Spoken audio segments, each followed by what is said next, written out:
করলেন বেদপতি মনের দুঃখে একদিন যমুনার জলে আত্মসমর্পণ করছে। যমুনার জলে গিয়ে বলছে এই জীবন আমি আর রাখবো না, আমি মৃত্যুবরণ করব। তাই আত্মবিসর্জন দিতে যাচ্ছে। অমনি যমুনা দেবী উঠে এসে বললেন এ কি করছো বেদপতি দেবী, তুমি জানো না আত্মহত্যা মহাপাপ, তুমি জানো না?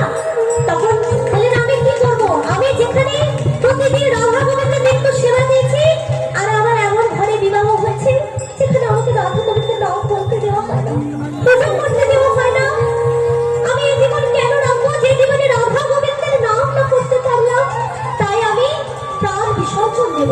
তখন যমুনা দেবী বললেন শোনো, তোমাকে একটা কৌশল শিখিয়ে দিই, তুমি উলু দেবে, ও শব্দে রাধা আর লো শব্দে কৃষ্ণ, উলু তাহলে কি হলো রাধা কৃষ্ণ। তারপরে উলু বাদ দেওয়া মানে কিন্তু পরোক্ষভাবে রাধা গোবিন্দের নাম করা।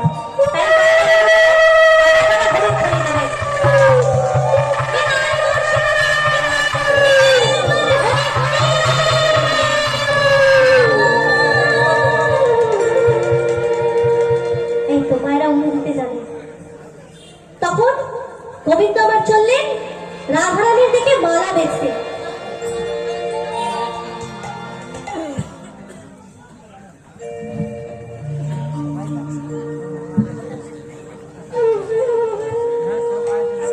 কিভাবে চলেছে?